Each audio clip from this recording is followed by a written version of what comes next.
Israel ने Gaza में नए उग्रवादी संगठन को समर्थन दिया है। गाजा में नए उग्रवादी संगठन को समर्थन दिया है। हमास का मुकाबला करने के लिए हथियार भी दिए हैं।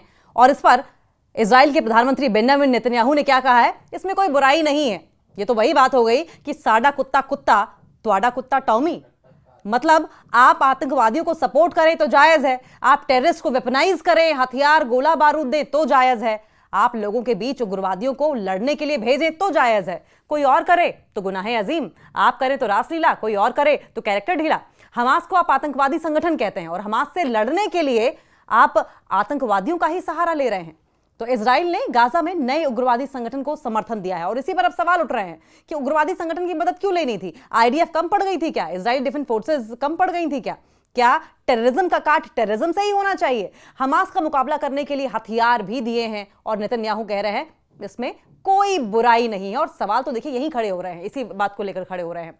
आप लोगों के बीच उग्रवादियों को लड़ने के लिए भेज रहे हैं, कितना सही है ये? इस बात को लेकर लगातार सवाल उठाए जा रहे हैं और सवाल इस बात को लेकर भी उठाए जा रहे हैं कि आप टेररिस्ट को लेकर, आप आतंकवाद को लेकर सवाल खड़े कर रहे हैं और खुद ही आतंकवादियों का सहारा ले रहे हैं। इजराइल सरकार पर गंभीर आरोप लगे हैं कि उसने गाजा में हमास का मुकाबला करने के लिए एक फिलिस्तीनी मिलिशिया को हथियार दिए हैं। किसको दिए हैं? फिलिस्तीनी मिलिशिया को। अब फिलिस्तीनी मिलिशिया को इजराइल ही पहले आतंकवादी कहता था और अब इन्हीं की मदद ली जा रही है। गाजा में दरअसल हमास का पिछले 2 दशक से कब्जा है। लगभग हमास ने पिछले 20 सालों से गाजा में कब्जा कर रखा है। इजराइल तमाम कोशिशों कर रहा है और इजराइल की तमाम कोशिशों के बावजूद हमास का पूरी तरीके से खात्मा नहीं कर पाया है। और इस पर अब न्यूयॉर्क टाइम्स के मुताबिक इजराइल ने गाजा में हमास को खत्म करने की जिम्मेदारी पॉपुलर फोर्सेस को दे दी है। पॉपुलर फोर्सेस को दे दी है। पॉपुलर फोर्सेस का एक लंबा चौड़ा इतिहास रहा है गाजा में, लेकिन इजराइल पॉपुलर फोर्सेस की मदद क्यों ले रहा है, ये पूरी कहानी आपको समझाएंगे। और पॉपुलर फोर्सेस का लीडर कौन है, इसका इतिहास क्या है और इजराइल को क्या पड़ी है एक आतंकवादी संगठन का इस्तेमाल करने की। कहते हैं कि दुश्मन का दुश्मन दोस्त होता है। ये कहावत आगे कैसे ठीक होगी, सटीक बैठेगी, ये आपको समझाएंगे। सुनिए जरा। इसका लीडर है यासर अबू शबाब। अबू शबाब खुद को आतंकवाद को मिटाने वाला कहता है, लेकिन कई मानवाधिकार संगठन इसे लुटेरे और अपराधियों का नेता मानते हैं। खुद को आतंकवाद को मिटाने वाला कह रहा है। अबू शबाब वो शख्स है जो कह रहा है कि हम टेररिज्म का खात्मा करते हैं, हम आतंकवादियों का खात्मा करते हैं। लेकिन कई ऐसे ह्यूमैनिटेरियन ऑर्गेनाइजेशंस हैं, कई ऐसे मानवाधिकार ह्यूमन राइट्स ऑर्गेनाइजेशंस हैं जो कि अबू शबाब को लुटेरा और अपराधियों का नेता मानते हैं, क्रिमिनल्स के गैंग को चलाने वाला मानते हैं। अब इजराइल के प्रधानमंत्री बेंजामिन नेतन्याहू ने भी पिछले ही हफ्ते यह माना था कि उन्होंने गाजा में हमास को कमजोर करने के लिए उनके विरोधी संगठनों को अपना समर्थन दिया है। विरोधी संगठन को, यानी कि अबू शबाब पॉपुलर फोर्सेस का जो नेता है वो हमास का विरोधी है, हमास का ओपोनेंट है। तो इसका मतलब यह हुआ कि बिल्कुल उसी राह पर चल रहा है इजराइल कि हमास का दुश्मन पॉपुलर फोर्सेस यानी कि अबू शबाब और दुश्मन का दुश्मन जो है वो दोस्त होता है। और अबू शबाब का पॉपुलर फोर्सेस की मदद शायद इसीलिए इजराइल ले रहा होगा। नेतन्याहू ने कहा कि अगर इससे इजरायली सैनिकों की जान बचती है तो इसमें गलत क्या है।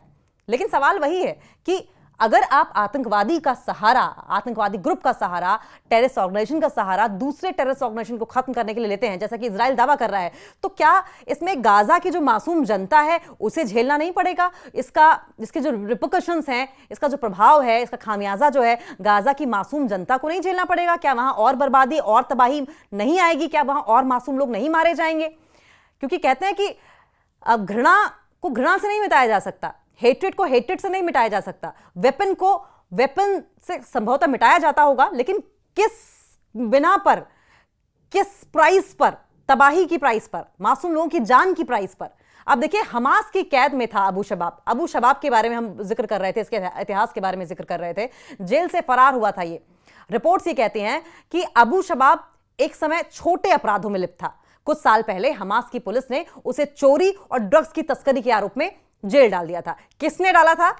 हमास की पुलिस ने उसे चोरी और ड्रग्स की तस्करी के आरोप में जेल डाला था। और 2023 के अंत में जब इजराइल और हमास के बीच में जंग छिड़ी तो इजरायली हवाई हमलों की आड़ में वो जेल से फरार हो गया। 7 अक्टूबर 2023 की बात आप याद कीजिए कि जब दोनों के बीच में जंग छिड़ी, इजराइल ने अटैक किया तो फिर उसे मौका मिल गया एस्केप करने का और वहां से फरार हो गया। जेल से भागने के बाद उसने खुद का एक सशस्त्र संगठन पॉपुलर फोर्सेस मिलिशिया खड़ा कर दिया। जैसे वहां से भागा उसने लोग इकट्ठा किए और उसके बाद उनको शस्त्र दिए और शस्त्र यानी कि वेपन्स देने के बाद पॉपुलर फोर्सेस मिलिशिया बना दिया। पॉपुलर फोर्सेस मिलिशिया दक्षिणी गाजा में एक्टिव है। इसमें 100 से ज्यादा मेंबर हैं। ये लड़ाके फिलिस्तीनी झंडे और काउंटर टेररिज्म यूनिट के पैच वाली वर्दी पहनते हैं।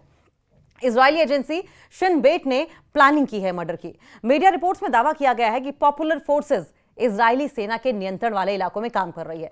पॉपुलर फोर्सेस वो उग्रवादी संगठन है जिसकी मदद आईडीएफ ले रही है, यानी कि इजरायली डिफेंस फोर्सेस ले रही हैं, और वो उन्हीं इलाकों में काम कर रही है जो इलाके इजरायली सेना के कब्जे में है, इजरायली सेना के कंट्रोल में है।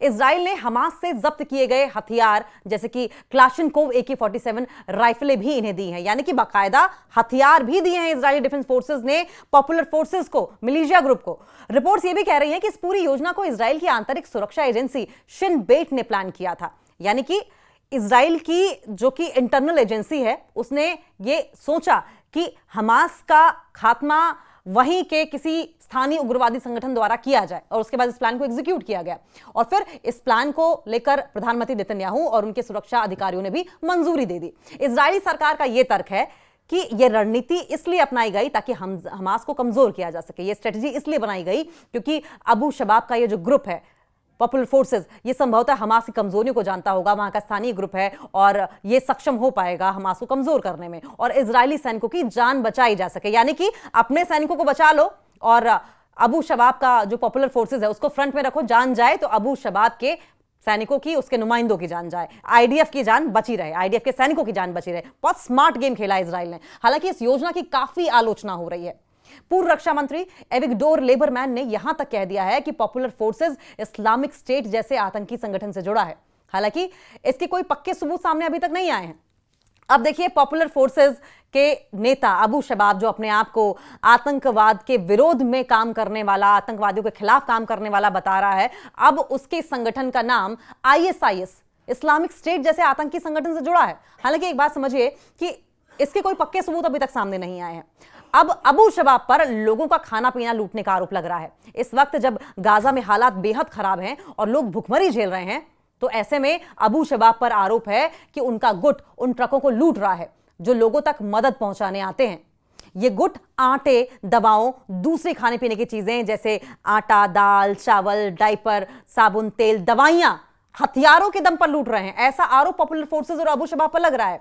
संयुक्त राष्ट्र के एक वरिष्ठ अधिकारी ने, यानी कि यूनाइटेड नेशंस के एक सीनियर ऑफिशियल ने कहा है कि यह लूट इजरायली निगरानी में हो रही है। गाजा के ट्रक ड्राइवर और उनकी यूनियनों में भी अबू शबाब से डर है। तो तमाम जो ट्रक वहां पर पहुंच रहे हैं खाने पीने का सामान लेकर, वो डरे हुए हैं। उनका यह कहना है, वो ये सोच रहे हैं कहीं ऐसा ना हो कि अबू शबाब का जो ग्रुप है वो उन पर अटैक कर दे, उनके खाने पीने का सामान लूट ले। हाल ही में जब कुछ ट्रक ड्राइवरों पर गोलीबारी हुई तो यूनियन ने काम करना ही बंद कर दिया था। इतने ज्यादा यूनियन में डर पैदा हो गया था। हालांकि अबू शबाब ने इन आरोपों को खारिज किया, खारिज करेगा ही। उनका यह कहना है कि उन्होंने कुछ ट्रकों को जरूर रोका था, लेकिन वो ऐसे जरूरतमंदों के लिए काम कर रहे हैं, वे अपने परिवार और पड़ोसियों को खाना खिलाने के लिए, न कि इन चीजों को बेचने के लिए काम कर रहे हैं। उन्होंने उल्टे हमास पर आरोप लगाया कि असली लूटपाट तो हमास कर रहा है, हम नहीं कर रहे हैं, और हम तो लोगों को बचा रहे हैं, हम तो ट्रकों को बचा रहे हैं, हम इसलिए ट्रकों को बचा रहे हैं जिससे कि हम जरूरतमंदों तक खाना पहुंचा पाएं। अब आरोप से जो आरोप लग रहे हैं वो अबू शबाब ने इनकार किया है। हमास ने शबाब को गद्दार बताया है। अबू शबाब का दावा यह है कि उसका संगठन रफा में स्थानीय लोगों को सुरक्षा देता है, उनकी सुरक्षा के लिए काम कर रहा है और हमास के आतंक से, आतंकियों से, मानवीय सहायता की लूट से उन्हें बचाता है। यानी कि हमास के जो तमाम आतंकी वहां पर लोगों को मार रहे हैं उनसे बचाता है। ह्यूमैनिटेरियन एड जो वहां तक पहुंचाई जा रही है उसको बचाकर रखता है, जरूरतमंद लोगों तक पहुंचाता है। हमास ने अबू शबाब को खुलकर इजराइल का सहयोगी और गद्दार बताया है। 2024 में हमास ने उनके संगठन के खिलाफ कई हमले किए। इसमें अबू शबाब के भाई समेत 20 लोगों की मौत हो गई थी और यही वजह है कि हमास से अबू शबाब की कट्टर दुश्मनी है। उसके परिवार के भाई समेत 20 लोग मारे गए थे। तब हमास ने यह दावा किया था कि उन्होंने अबू शबाब को खत्म कर दिया है, लेकिन 2025 में अबू शबाब फिर से सामने आ गया। यानी कि वो मरा नहीं था, वो जिंदा था। यासर ने हाल ही में एक वीडियो मैसेज जारी किया था जिसमें उसने दावा किया कि उनका गुट पूर्वी रफा पर नियंत्रण कर चुका है। उन्होंने विस्थापित नागरिकों से इजरायली सेना की निगरानी में बने अस्थायी शिविरों में लौटने की अपील की। उसने कहा कि यहां पर उन्हें भोजन, रहने की जगह और सुरक्षा तीनों दी जाएगी। अबू शबाब का समूह सोशल मीडिया पर खुद को गाजा में एक जिम्मेदार ताकत की तरह दिखाने की कोशिश कर रहा है। उन्होंने वीडियो और तस्वीरों के जरिए दिखाया है कि वो ट्रकों की सुरक्षा कर रहे हैं, लोगों को खाने और दवाइयों की मदद दे रहे हैं और लोगों से अपील कर रहे हैं कि वे अपने घरों को लौटें क्योंकि अब उनका इलाका सुरक्षित नहीं है। न्यूयॉर्क टाइम्स के मुताबिक गाजा की मौजूदा हालत में इजराइल यह तय नहीं कर पा रहा है कि भविष्य में वहां किसका शासन होगा।